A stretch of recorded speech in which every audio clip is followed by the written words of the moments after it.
So good morning all of our lovely student, our smart students. Let us see कि many of you have started to attend the schools. ठीक है, आपके बहुत सारे जो colleague हैं वो स्कूल आना शुरू कर दिए हैं। स्कूल बस बहुत जल्दी आपको मिलना शुरू हो जाएगा बेटा। अगर तब तक हो सके तो आप अपने किसी साधन से कन्वेंस से आप लोग आइए, क्योंकि 6 महीना बहुत लंबा गैप हो गया, काफ़ी नुकसान पढ़ाई का हो गया है। अब आपको स्कूल में आना चाहिए।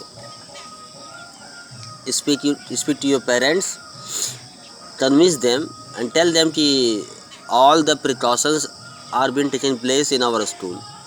सब तरह की सुरक्षा दी जा रही है। मास्क पहन के आइए आप, डिस्टेंसिंग मेंटेन की जा रही है हमारे स्कूल में। वहाँ पे आपको सैनिटाइज़र मिल जाएगा। ठीक है, तो जहाँ तक मेरा ख्याल है आप स्कूल में भी सेफ़ रहेंगे। जिस तरह आप घर पे सेफ़ रहते हैं वैसे स्कूल में भी सेफ़ रहेंगे आप। वैसे डिसीजन तो आपके पेरेंट्स का ही होगा, पर आप सोचिए बेटा। तो अब क्या किया जाए, हम स्टार्ट करते हैं इंस्टीट्यूशनल डिज़ाइन, जो लास्ट टॉपिक है आपके लेसन का। ये constitution is not merely A statement of values and philosophy. सिर्फ इसमें वैल्यू फिलॉसफी नहीं है हमारे संविधान में, और कुछ भी दिया है। As we noted above, a constitution is mainly about embodying these value into institutional arrangement. ये जो वैल्यू हमने बताया, जो पीछे हमने पढ़ा अभी, क्या था ये सब चीज़ ना, जो प्रीएम्बल में जो पढ़ा हमने, जस्टिस होगा, लिबर्टी होगा, इक्वलिटी होगा, डब्ल्यूटी सिस्टम होगा, डेमोक्रेसी होगी, उसको भी हम बनाते हैं इंस्टीट्यूशन में, संस्थान बनाते हैं। Much of the document called constitution of India is about these arrangement. It is very long and detailed document, therefore it needs to be amended quite regularly to keep it updated. और ये बहुत बड़ा जो बना है document है हमारा संविधान, और समय समय से इसमें काफ़ी टाइम पे बहुत बार इसमें बदलाव किए गए हैं, जिसके लिए वर्ड यूज़ करते हैं अमेंडमेंट। अमेंडेड लिखा ना वर्ड, अमेंडेड, उसका प्योर वर्ड है अमेंडमेंट। अमेंड करना यानी बदलाव करना, चेंज लाना।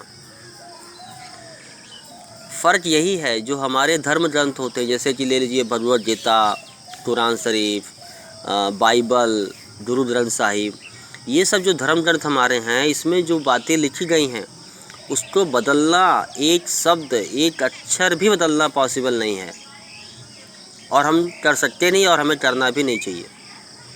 लेकिन हमारा संविधान जो है, इसने हमें छूट दिया है कि समय समय पे कोई रिक्वायरमेंट अगर होता है, जनता की रिक्वायरमेंट होती है, या कुछ नए हालात पैदा होते हैं, तो उस हालात में कॉन्स्टिट्यूशन को बदला जा सकता है। याद रहे, your constitution can be amended. हाँ, उसका प्रोसीजर है, ऐसे नहीं मन में आ जाओ बदल दो, ऐसा नहीं। उसका सिस्टम है, पार्लियामेंट में उस पर डिस्कशन होता है, उस पर वोटिंग होती है, और तब जो भी लिखा गया नियम है उसमें कुछ बदलाव लाते हैं। या तो नियम हट जाता है, या उस नियम में कुछ नई बात जोड़ दी जाती है, या पूरी तरह से नया नियम बन जाता है। इसे बोलते हैं amendment, amendment in the constitution. ठीक है, ये पॉसिबल है, और ऐसा पहले होता भी आया है बहुत बार। So those who crafted the Indian constitution felt that it has to be in accordance with people's aspirations and change society. जो हमारे मेंबर थे, 299 कॉन्स्टिट्यूशन असेंबली मेंबर जो थे, उन्होंने जब बनाया तो उन्होंने सोचा भी था कि फ्यूचर में बदलाव आता रहेगा, लोगों की सोच बदलती रहेगी, लोगों की इच्छाएं बदलती रहेंगी, उनकी जो अपेक्षा होगी बदल जाएगी, तो उस हिसाब से वो अपने आप को बदल सकते हैं, और इसलिए अमेंडमेंट पॉसिबल किया गया। Did not see it as a sacred, static and unalterable law. उन्होंने बोला नहीं कि ये बहुत पवित्र माना जाएगा, इसको चेंज कर सकते नहीं हैं, जैसे धर्म ग्रंथों में लिखी हुई बातें बदलना पॉसिबल नहीं है, ऐसा इसको नहीं रखा गया। इसको पॉसिबल है कि आप चेंज कर सकते हैं। So they made provisions to incorporate change from time to time. इसलिए उन्होंने प्रोविज़न बना दिया, उसमें सिस्टम बना दिया कि समय समय पे उसमें बदलाव लाया जा सकता है। सिर्फ कंडीशन क्या है कि पूरा प्रोसीजर फॉलो करके। कोई भी गवर्नमेंट जो आती है अपने मन मर्जी से उसको बदल सकती नहीं है, उसे पूरा प्रोसीजर जो उसमें लिखा गया है कि ऐसे ऐसे इस हालात में ये सब चीज़ें करके, वोटिंग करा के, डिस्कशन करा के बदल सकते हैं। These changes are called constitutional amendment. इसको क्या बोलते हैं हम लोग? Constitutional amendments. The constitution describe the institutional arrangement in a very legal language. जो संविधान हमारा है वो इस अरेंजमेंट को बहुत ही लीगल यानी कानूनी भाषा में उसने उसको डिस्क्राइब किया, उसको वर्णन किया है। If you read the constitution for the first time it can be quite difficult to understand. जब आप पहली बार कभी संविधान को पढ़ोगे, जब फ्यूचर में आप कभी लॉ करोगे, LLB जानते हो ना, LLB, जो कभी फ्यूचर में आप लॉ करोगे उस समय जब उसको पढ़ोगे तो आपको समझ में नहीं आएगा। वो बहुत सारे, देखो मेरा काफ़ी वास्ता कचहरी से पढ़ा हुआ है, तो बहुत सारे ऐसे ऑर्डर्स होते हैं जो मुझे सोचना पड़ता है कि इसका मीनिंग क्या बनेगा। तो उसमें जो वर्डिंग यूज़ किए गए हैं वो पहले वो समझ में नहीं आते, ठीक है, डिफ़िकल्ट होता है उसको समझने में। Yet the basic institutional design is not very difficult to understand, लेकिन उसका जो डिज़ाइन है वो आसान है समझना। Like any constitution, the Indian constitution lay down a procedure for choosing person to govern the country. System दिया गया है कि जो आदमी को चुनोगे आप, सरकार चलाए उसका प्रोसीजर क्या है। It defines who will have how much power to take which decision. उसने, संविधान ने बताया है कि किसके पास कितना पावर होगा कौन सा डिसीजन लेने का।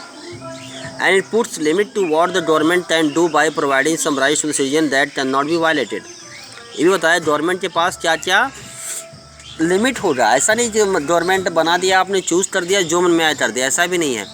गवर्नमेंट के पास भी अपने पावर का लिमिटेशन है, उससे ज़्यादा वो अपना काम नहीं कर सकता, अपनी मनमर्जी वो नहीं चला सकता। याद रहे, संविधान ऐसा हमें प्रोविज़न दिया है, वरना फिर हमारा देश भी और इसी तरह से बुरे हाल में आ जाता। गवर्नमेंट को पावर दिया है पर पावर का लिमिटेशन दिया है, जिससे ज़्यादा आपकी पावर नहीं है। The remaining 3 chapter in this book are about these 3 aspect of the working of Indian. जो बाकी अभी चैप्टर मिलेंगे इसी बारे में बताई गई है। We shall look at some key constitutional provision in each chapter and understand how they work in democratic politics. और उसको पढ़ेंगे आगे हम किस तरह से डेमोक्रेटिक पॉलिटिक्स में वो काम करते हैं। But this text book will not cover all the salient features of institutional design in the Indian constitution. Some other aspect will be covered in your text book next year.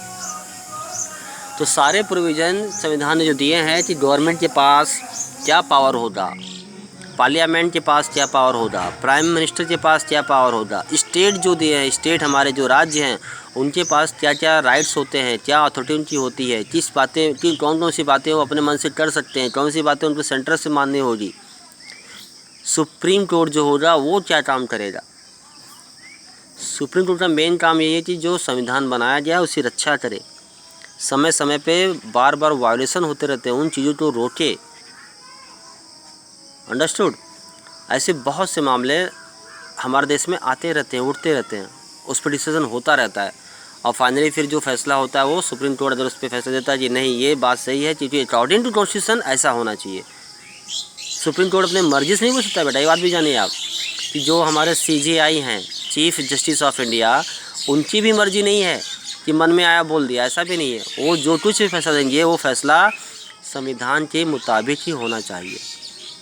हाँ, ये है कि संविधान हमारा काफ़ी पुराना हो गया इस समय, बहुत सारी चीज़ें उसमें जो लिखी गई हैं वो आज के टाइम में सेट नहीं होती हैं।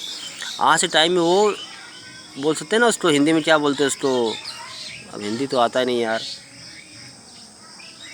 बोलते हैं ना कि आज के टाइम में वो अपने आप को प्रूव नहीं कर पाती हैं।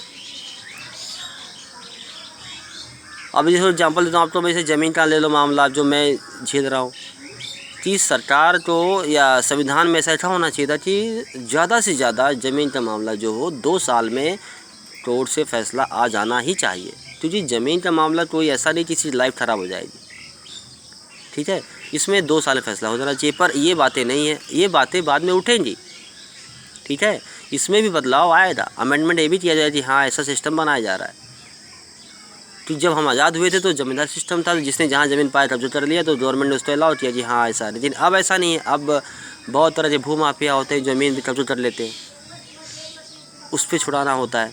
तो ये सारे मामले जो हैं, ऐसे बहुत से मामले हैं, चाहे धर्म का मामला हो, ज़मीन का मामला हो, आपका जो गवर्नेंस का मामला, गवर्नमेंट का काम करने का तरीका हो, ये सब चीज़ों में बदलाव हम कर सकते हैं और फ्यूचर में होता रहेगा। तो यही हमारा जो है इंस्टीट्यूशनल डिज़ाइन है।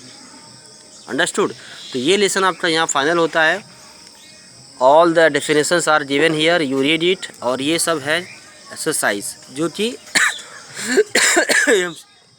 MCQ में है, इसको आप फाइंड आउट कीजिए और नेक्स्ट टाइम क्या पढ़ना है मैं आपको बताऊंगा नेक्स्ट वीडियो में। Till then take care.